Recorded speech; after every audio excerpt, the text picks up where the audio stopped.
Oke guys ya, kembali lagi di sini bersama aku, Alekin. Apa kabar kalian semua yang udah obses sama series Wukong Ujang di perjalanan mereka yang ada aja hambatannya? Semoga nggak bosen ya guys, karena misi Ujang nemuin kitab suci sama rumitnya kok sama kisah cinta kalian yang ditolak mulu sama kelas. Alekin saranin biar gak ngenes-ngenes amat buat yang belum nonton kisah Wukong part 1 sampai part 3-nya, agar ditonton dulu ya, linknya ada di deskripsi di bawah. Karena hari ini gue akan menjelaskan lanjutan dari film Wukong part keempat, yaitu The Monkey King 2018. Apakah di film ini Ujang dan Wukong udah dapetin kitab suci? Nyangap. Alekin mah pura-pura nggak tahu aja, biar kalian saksiin sendiri ya sampai habis petualangan Wukong kali ini yang endingnya sungguh membagongkan. Jadi di film kali ini perjalanan Ujang dan 3 muridnya harus terlebih dahulu nyasar ke kerajaan Santriwati. Tapi mereka nggak bisa keluar dari kerajaan full betina ini sebelum mengenal cinta. Mereka kan jomblo ngenes dari lahir, mana paham begituan. Belum lagi tiba-tiba Ujang di kampung betina ini malah jadi hamil. Apakah selama ini Ujang itu... Bapaknya yang ngehamilin siapa tuh? Masa iya Wukong? Aduh. Daripada penasaran dan bikin kalian kentut, tonton aja sampai habis. Jangan di skip-skip ya. Biar kalian tahu wujud anaknya Ujang yang ternyata selaras sama kisah cinta mereka. Sebelum itu, peringatan dulu. Video ini mengandung full spoiler. Jangan lupa ambil cemilan istri bapak sekalian buat posisi salto. And welcome to upload Alekin Vlog.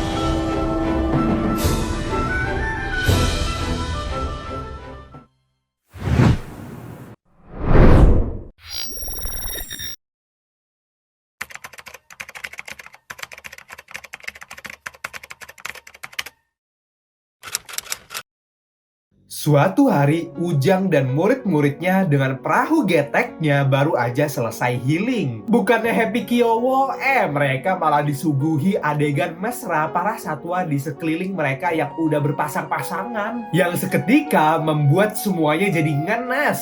Ujang pun langsung bilang, tenang guys, semua makhluk hidup itu diciptakan berpasang-pasangan, nanti kita juga dapet kok. Jinny pun nyeletuk, monyet aja ada pasangan ya, kok Ujang kagak ada sih, masa kalah sama monyet? Mendengar balasan Jinny, Ujang langsung overthinking sambil ngebatin, anjir nih anak kadang suka bener ya, tapi nyakitin becongornya. Setelah lama mengsedihnya, tiba-tiba perjalanan Ujang dan trio kuek-kuek dihadang dengan keberadaan siluman seafood yang lagi PMS. Dan bagaikan lompatan ikan Indosiar, getek mereka pun jadi reka adegan Titanic yang nyaris tenggelam gara-gara ulah mereka. Wukong pun yang selalu saja menjadi tanker sekaligus carry langsung melawannya, tapi susah juga kalau sambil ngelindungin beban tim. Untungnya dari langit ada yang membukakan sebuah portal sehingga mereka bisa bebas dari perairan terkutuk. Tapi mereka malah teleport ke atas tebing dong. Tapi di sini Ujang bertemu dengan cewek semlehoi yang bikin dia kesemsem. Mereka pun mendarat dengan mulus di sebuah hutan dan pertanyaan pertama yang cewek ini tanyain ke Ujang malah, kamu itu pria ya? Ujang pun langsung insecure karena merasa dia kurang laki di mata cewek. Setelah dia dapat jawabannya,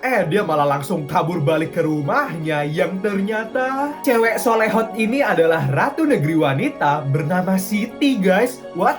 Siti? Kalian masih inget Siti gak? Yang di universe-nya Journey to the West, dia adalah pemburu siluman yang tergila-gila sama Ujang. Siapa nih yang kangen sama Siti? Ternyata Siti di universe ini adalah seorang ratu guys, yang sama gilanya juga pas pertama kali lihat Ujang. Karena di sini dia belum pernah sama sekali melihat cowok. Ya sesuai nama kampungnya sih, di sini cuma ada cewek doang kan. Doi pun langsung cerita ke bestie-bestinya first impressionnya bertemu dengan cowok. Kayak tai kucing rasa coklat. Walaupun Ujang kurang tampan, tapi dia langsung jatuh cinta pada pandangan pertama. Tapi tiba-tiba temannya nunjukin sebuah ramalan ke dia, yaitu tertulis di ramalan leluhurnya, bagi negeri ini laki-laki adalah makhluk toksik, najis, haram, red flag, mokondo.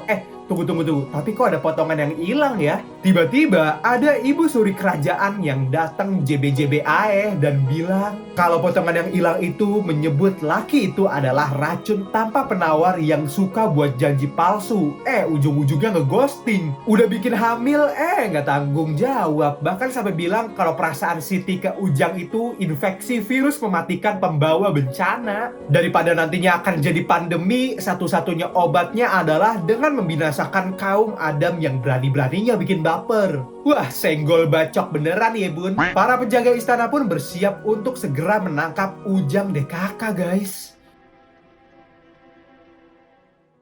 Di sisi lain, Ujang dan muridnya yang terus jalan akhirnya hampir sampai ke pemukiman negeri wanita. Dengan insting tajam pertapa genitnya, Cupakai pun mendengar suara-suara indah yang membuatnya auto sagene yang ternyata ada ciwi-ciwi mulus seksoy membahenol yang lagi mandi di kali dong. Ciwi-ciwi pun dengan santuinya ngeladenin si babi, tapi seketika mereka pun langsung mencuci mata si babi yang lagi traveling dong. Sementara Wukong, Ujang, dan Jinny pun tiba-tiba dikepung oleh sekelompok prajurit wanita yang mengira mereka fuckboy juga. Ujang pun melarang Wukong untuk mukul cewek dan dia pun mengeluarkan jurus andalannya yaitu ceramah no jutsu. Ujang pun bertanya, kok saya ditahan sih? Emangnya saya dosa apa di sini? Yang langsung dijawab, menjadi pria itu dosa berat, Pak.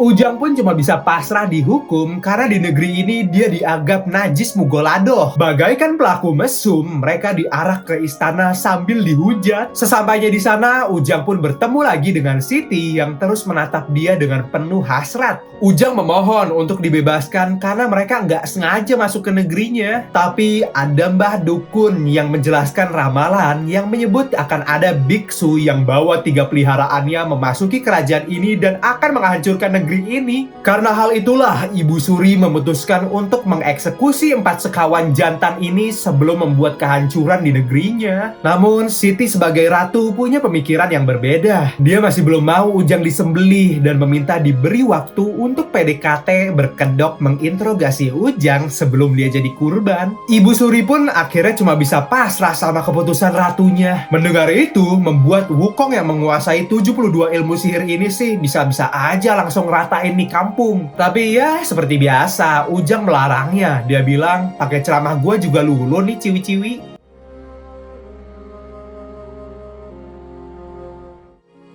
Malamnya, Wukong pun ngabek gurunya ini selalu buang-buang waktu. Tapi ngelihat penjara yang bau menyan, Ujang pun berubah pikiran dan menyuruh Wukong untuk ngancurin selnya. Sementara itu, Siti lagi OTW ke penjara untuk menginterogasi Ujang. Dia sangat excited. Tapi pas baru mau buka gerbangnya,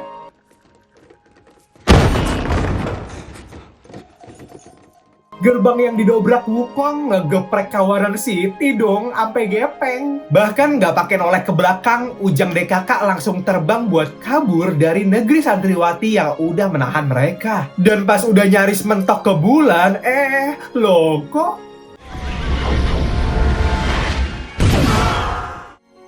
Lah, perisai apaan nih yang setebal imanku malah jadi kepental balik. Ternyata mereka nggak bisa keluar dari sana guys, mereka terjebak. Berarti satu-satunya cara buat bisa bebas adalah ya dengan meminta restu dari Ratu Siti yang tadi mereka geprek di gerbang penjara. 4 sekawan dengan terpaksa balik lagi ke sel penjara berlaga inosen menunggu Siti dan penjaganya bangun dari pingsan mereka. Sebangunnya Siti, Ujang dan muridnya satu persatu diinterogasi sendiri-sendiri. Dan ternyata para murid Ujang menemukan mereka cocok sama masing-masing hostnya. Jinny diinterogasi cewek yang ternyata sama kuatnya kayak dia. Bahkan adu panco pun sampai encok. Babi ngepet dengan hasrat buaya airnya menggoda si cewek pakai mode susnya. Si cewek yang gak kegoda karena udah tahu wujud asli si babi. Ujung-ujungnya malah disihir hidung babi biar mirip. Dan Wukong diinterogasi sama cewek yang sama-sama berani kayak dia. Jadi adu mekanik dah. Sementara Siti bukan nggak interogasi, malah PDKT ke Ujang yang alim dan takwa. Dan Siti pun tanpa fafifu langsung bilang, nikah yuk Jang. Ujang pun sontak shock banget. Dia terus mengelak kalau dia nggak pantas sama Siti karena dia cuma bisa makan rumput, tidurnya ngorok, miskin pula. Ternyata itu malah cocok sama Siti yang juga vegetarian dan nggak pernah tidur. Jadi mau ngorok sampai kejang-kejang pun juga nggak masalah. Teori jelek-jelekin pesona pun gagal. Akhirnya Ujang menggunakan teori sogokan dengan kata-kata manis. Dia pun memberi Siti diary si Ujang yang udah ditulisnya dari kecil. Dan bagaikan mulut lelaki hidung pesek, Ujang pun bilang kalau buku itu cuma satu-satunya dan hanya untuk Siti seorang. Kalau kita emang jodoh, pasti dipertemukan kembali nanti ya, Sid. Mendengar itu, Siti pun langsung berflower-flower. Tapi kok ada tapinya? Ujang pun ngasih syarat, Siti harus bantu Ujang dan muridnya keluar dari negeri ini. Siti yang udah dibutakan oleh cinta akan melakukan apapun demi Ujang. Walaupun sebenarnya Doi juga nggak tahu sih caranya. Aduh. Pas Ibu Suri datang dan bilang, udah mereka dieksekusi aja besok pagi ya. Siti pun malah setuju sama tawaran Ibu Suri itu. Aduh, cewek memang susah dimengerti ya.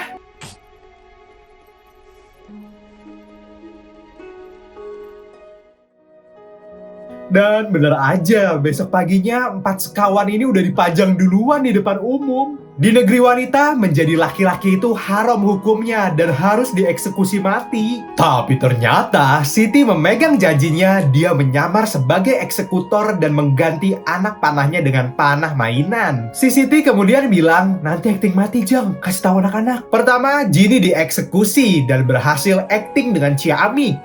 Tapi giliran Ujang yang polos nan giblik ini, dia pun gak ngerti caranya pura-pura mati. Spontan si Jini langsung aja nyentil kerikil ke rahangnya sampai turu. Kalau Wukong sih udah paling jago nih aktingnya. Waduh, sampai bisa sok-sokan ngeluarin arwah dari tubuhnya pula. Tapi pas giliran si Cupat Kai, Ibu Suri malah nyuruh ganti anak panahnya dong. Dia pun bilang kalau jadi laki-laki itu emang dosa besar. Tapi kalau laki-lakinya jelek, ya makin berlipat ganda lah dosanya. Tapi karena tubuh si babi ngepet dilindungi oleh lemak dosa, dia pun tetap selamat. Cuma ya pingsan aja. Dan rencana Siti pun berhasil. Mereka sengaja memalsukan kematian Ujang DKK. Bangkai palsunya pun dibuang di dekat sungai bernama Sungai Ibu dan mereka langsung dijemput Siti dan bestinya. Sungai Ibu memiliki kisah legenda asal muasalnya tersendiri. Dulu ada seorang wanita yang dikhianati calon suaminya, menginstal sihir untuk memerangkap dirinya dari kejaran calon suami yang berusaha membunuhnya. Daerah tempat dia bersembunyi sekarang berupa negeri santriwati di mana wanita ini adalah leluhur mereka. Semasa hidupnya, leluhur ini menuliskan bagaimana cara bisa terbebas keluar dari negeri ini. Yang mana itu adalah potongan yang hilang di ramalan awal tadi yang telah dirobek oleh seseorang. Dan konon tulisannya itu dibuang tak jauh dari sungai yang dijaga oleh 2 kalajengking. Pas mereka lagi sibuk nebak-nebak di mana tulisan itu,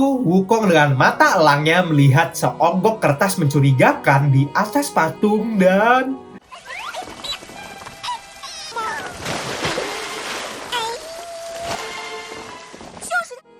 ternyata kertas itu juga udah disihir untuk bisa hidup dan berlari dari orang yang mengincarnya. Mereka pun mengejar si kertas Natskal yang ternyata punya bodyguard dong.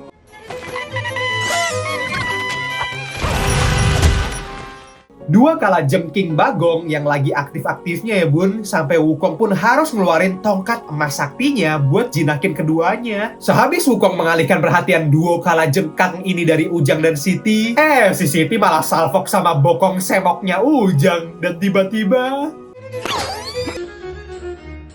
Ujang yang full segel pun merasa terzolimi karena udah diraba-raba. Pertarungan melawan kalajengkang masih berlangsung. Semua anak buah Siti dan 3 muridnya Ujang lagi bertarung. Tapi kok jadinya begini sih? Ini karena mereka semua nggak ada chemistry-nya guys. Melihat temannya cuma jadi beban, Wukong pun mengambil alih pertarungan sampai dia menemukan si kertas Natskal yang lagi main petak umpet. Walaupun masih di tengah kejaran kalajengkang, Siti ngejar si kertas dan akhirnya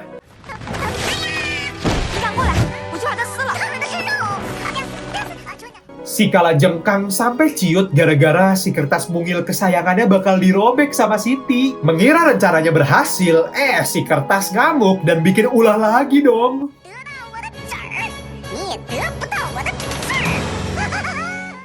Ujang yang udah gedek banget sama kelakuan kertas natskal ini tanpa pikir panjang ngambil si kertas yang udah polosan ini dan... Setelah ngeringin kertasnya, Ujang pun bacain tulisan di atas kertas itu yang berbunyi, "Gerbang keluar bakal kebuka setelah kamu mempelajari apa itu cinta." Bos, masalahnya nih nggak ada tuh satupun dari mereka yang paham arti cinta. Tapi untungnya salah satu bestie tahu suatu dongeng. Jadi ada seorang gadis dari kerajaan mereka yang jatuh cinta sama siluman sungai. Siluman sungai bisa melihat si cewek dengan kesaktiannya, tapi si cewek nggak bisa karena pandangannya ketutup batu. Tapi walaupun begitu, cewek ini bisa merasakan semua isi pikiran si siluman mermaid. Namun kisah cinta mereka harus berakhir tragis karena tidak ada satupun dari mereka yang bisa menemukan cara untuk bisa bersatu. Di tengah asik menggalau, tiba-tiba aja nih banyak yang merengek. Ternyata perut babi ngepet, Jinny dan Ujang membesar kayak orang hamil 7 bulan dong. Bahkan si Jinny lama-kelamaan bewoknya ngilang. Siti pun bilang itu karena mereka nggak sengaja minum mata air ibu dan anak yang bisa bikin mereka auto 2 garis biru.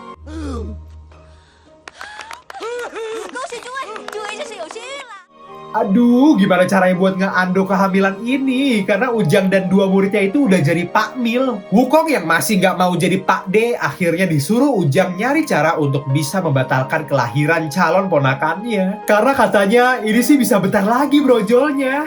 Lewat lobang yang mana tuh ya guys lahirannya? Aha, untungnya salah satu bestie si Siti tahu kalau di negeri wanita ini juga ada air kegiugiuran. Yang katanya sih dijaga oleh seorang pertapa paling cantik di kerajaan. Uhuy.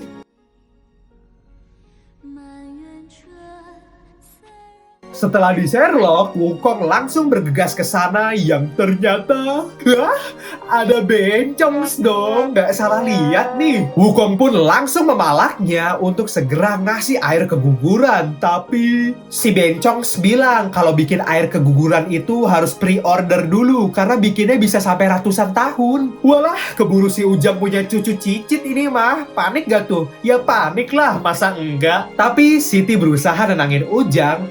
Ujang lahirin aja tahu. Kalau digugurin apa bedanya dong sama membunuh calon bayi? Dosa tahu. Setelah dipikir-pikir, Ujang yang gak suka bunuh-membunuh pun akhirnya bersedia menjadi ibu. Balik lagi ke si Bencongs yang ternyata bilang ke Wukong kalau ada kok cara instan bikin air kegiugiuran itu. Yaitu dengan cara Wukong harus bisa bikin si Bencongs nangis karena ternyata air keguguran itu berasal dari air matanya si Bencongs. Dia pun bilang kalau dia sih biasanya nangis karena cerita cinta. Wukong yang malah salah paham pun bilang kalau dia ini orang yang gagah, mana mungkin punya cerita cinta sedih. Wukong pun juga cerita kenapa dia bisa jadi gagah kayak gini. Jadi dulu dia adalah orang yang jahat, yang susah dikontrol emosinya sampai dihukum penjara kan. Tapi kemudian ada biksu botak yang membebaskannya dan dia pun langsung berjanji sehidup semati akan menjadi muridnya dan membantu biksu itu sampai nemuin kitab suci. Ternyata si Bencongs juga malah salah paham dan menganggap itu adalah kisah cinta antara murid dan guru yang indah.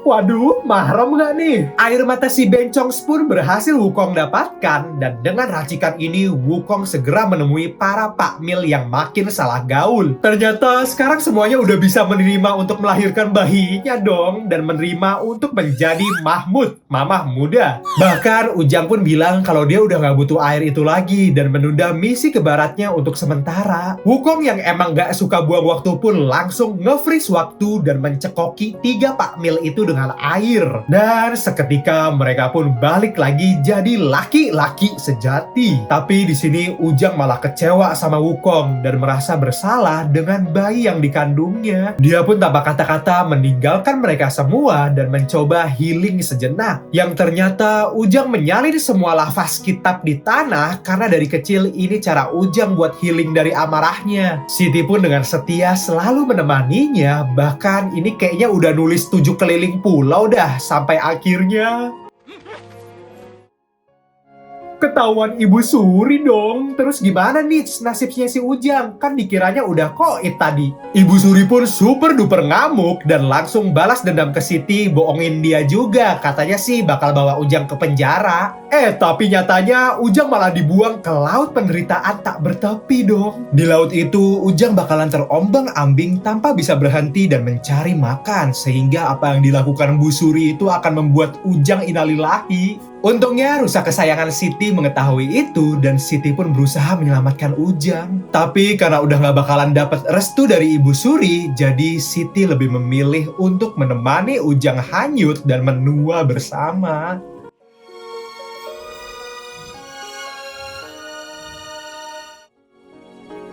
Cinta yang sangat luar biasa dari si Siti untuk Ujang ya. Ujang pun sampai tersentuh. Dia tetap setia sama Ujang walaupun selepas pantai harus hilang di lautan berkabut. Tapi melihat dua muda-mudi non-muhrim berduaan di getek, Bu Suri pun jadi keinget apa kata dukun kerajaan. Simbah dukun bilang kalau dalam buku ramalan disebutin kalau Siti bakal pergi dari kerajaan. Siti yang menyusul Ujang masuk ke perahu getek benar-benar sesuai sama ramalan. Dan itu artinya kerajaan Santriwati bentar lagi akan musnah karena kepergian Siti. Ibu Suri yang ingin menyelamatkan kerajaan akhirnya pergi mencari Wukong yang kali aja bisa membantunya. Walaupun di awal Ibu Suri membenci mereka, tapi kali ini dia nggak punya pilihan lain selain berlutut dan meminta lontong ke Wukong untuk membawa kembali rotunya. Karena si Ujang juga di sana, jelas Wukong langsung segera pergi mencarinya. Tapi meskipun udah pakai mata lasernya, tetap aja keberadaan Ujang dan Siti sulit ditemukan. Aduh.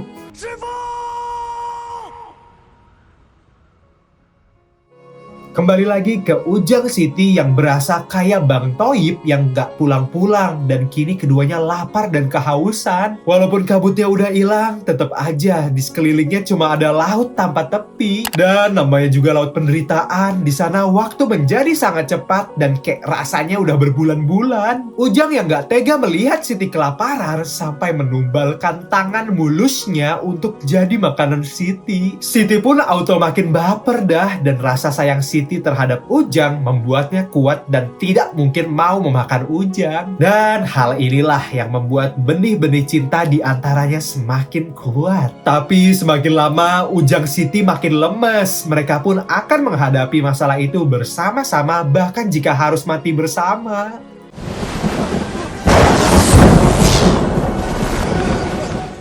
Gak lama dari tragedi itu, di tepi laut, Ibu Suri dan Wukong pun melihat kabut tebal yang menyelimuti laut penderitaan tiba-tiba menghilang. Dan ternyata ini karena perahu Ujang dan Siti bersandar di sebuah gapura yang adalah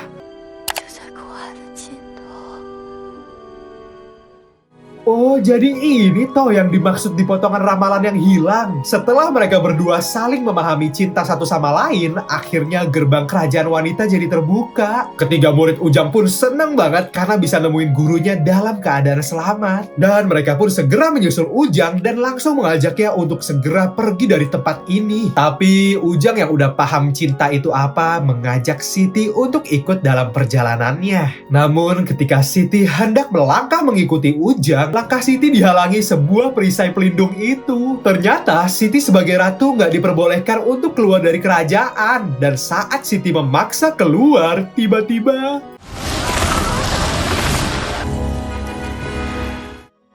melihat Siti yang udah kaku kayak di Dr. Stone, Ujang segera memeluk Siti yang ternyata bisa menangkal azab Siti dan seluruh rakyatnya. Kerajaan Santriwati nggak lagi berbalut semen. Namun walaupun begitu, Siti pun langsung jatuh koma guys. Ujang pun bersedia tinggal sementara di kerajaan wanita lagi sampai Siti pulih guys. Dan tanpa disadari, terbukanya gerbang kerajaan wanita ini dilihat oleh siluman sungai yang langsung menyusup ke dalamnya. Singkat cerita, saat Ibu Suri sedang menggelar acara doa bersama untuk kesembuhan Siti, tapi tiba-tiba kerajaan seperti terguncang. Itu adalah ulah dari si siluman sungai yang ternyata tujuannya pergi ke kerajaan wanita itu untuk menemui Ibu Suri. Loh kok? Dan di sini terungkap siapa yang dulu menjalani cinta terlarang antara dua dunia, siluman sungai dengan wanita dari kerajaan. Yang ternyata gadis dalam kisah itu adalah Ibu Suri dong. Jadi Jadi dulu kisah cinta mereka berakhir karena Ibu Suri ngeghosting si siluman sungai. Karena dia juga gak dapat restu dari ibunya dan disuruh untuk fokus menjadi ratu. Makanya sekarang dia balas dendam juga kali ya ke Siti. Walaupun Ibu Suri sempat agak baper lagi karena si siluman sungai rela menunggunya sampai 20 tahun.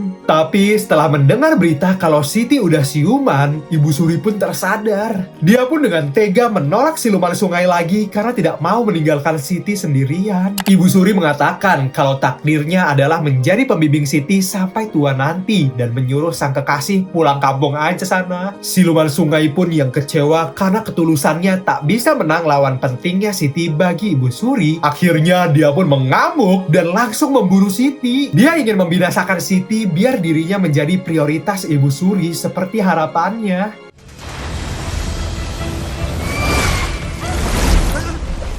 Bentar, tapi mohon maaf nih ya. Kenapa Ujang juga diangkut ya, Pak? Wah, ngajak rebut nih. Wukong yang ngelihat Ujang dibawa kabur pun ngamuk dan berusaha melawannya. Siluman sungai pun jadi ambruk ke darat dan karena itulah dia semakin menggila dan ngeluarin kesaktiannya, yaitu perubahan wujud menjadi mirip Poseidon dan dia pun juga bikin kerajaan dikelilingi air yang nyaris menghisap Ujang dan Siti. Kini giliran dua murid Ujang ikutan membela keselamatan Ujang. Kompakan nih kayak cheerleader. Keduanya bantu Wukong melumpuhkan siluman sungai. Wukong pun memasang tongkat saktinya yang udah difotokopi jadi banyak mengitari lingkaran air.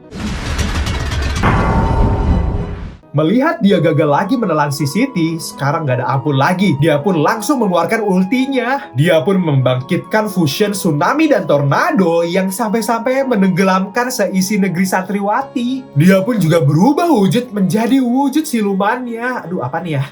Ikan Indosiar Bagong. Kini murid-murid Ujang, bahkan Wukong saja gak bakalan bisa menyelamatkan semuanya. Tapi tiba-tiba, Ujang yang ikut tenggelam melihat kondisi kerajaan wanita telah kacau. Dan dia juga melihat semuanya pun akan mati tenggelam, begitupun juga dengan Siti kesayangannya. Ujang jadi sedih banget dan langsung berdoa kepada Buddha agar semua rakyat gak berdosa ini bisa diselamatkan. Dan dengan instannya mendengar panggilan dari Ujang, Buddha pun langsung mengangkat semua santriwati itu yang tenggelam ke daratan. Di sini Buddha juga langsung menasehati si siluman sungai yang telah membuat dosa maha dahsyat dan dia pun dihukum untuk menjalani reinkarnasinya di hadapan kekasih tersayangnya, si Ibu Suri. Mungkin di kehidupan ini keduanya tidak bisa bersama. Semoga di kehidupan selanjutnya mereka ditakdirkan sehidup semati. Dan sekarang berkat Ujang, keadaan pun kembali menjadi sehat sentosa di kerajaan wanita. Ujang yang telah berkonsultasi dan meminta restu dari Dewi Kuan Im sekarang menjadi tahu apa takdirnya bersama Siti selanjutnya. Dan gak lama dari itu, Siti pun mengucapkan selamat tinggal kepada Ujang yang telah menolong dirinya dan kerajaannya. Siti pun sudah mengerti dan mengikhlaskan Ujang pergi karena mungkin takdir Ujang bukanlah berlabuh kepadanya, melainkan mengikuti perintah Buddha.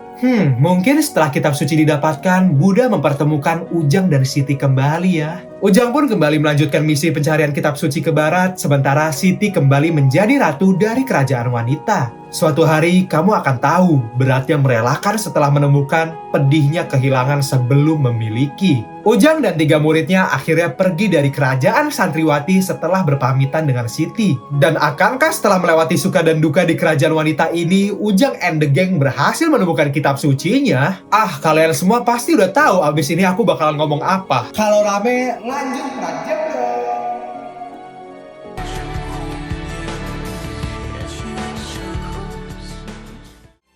Itulah dia cerita dari film The Monkey King 2018.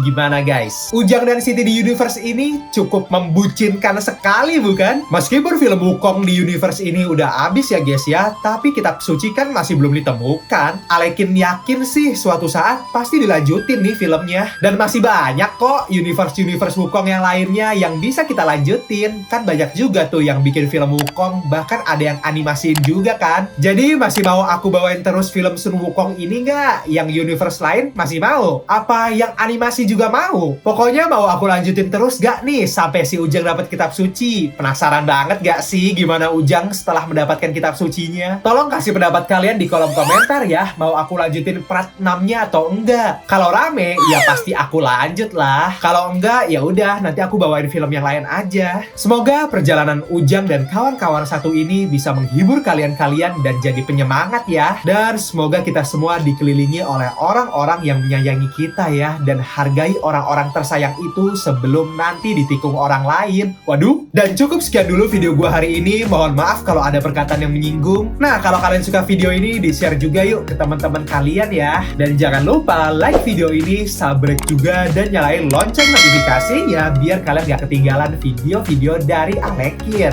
Kalau kalian punya rekomendasi cerita yang mau aku bawain selanjutnya, kalian bisa kasih tahu aku di kolom komentar ya. Dan kalau komentar kalian belum dijawab di sini, kalian bisa DM IG gue di @alebhawiko karena semua chat di sana pasti aku balas. Oke, thank you for watching. Jaga kesehatannya selalu ya. And until next time, see ya.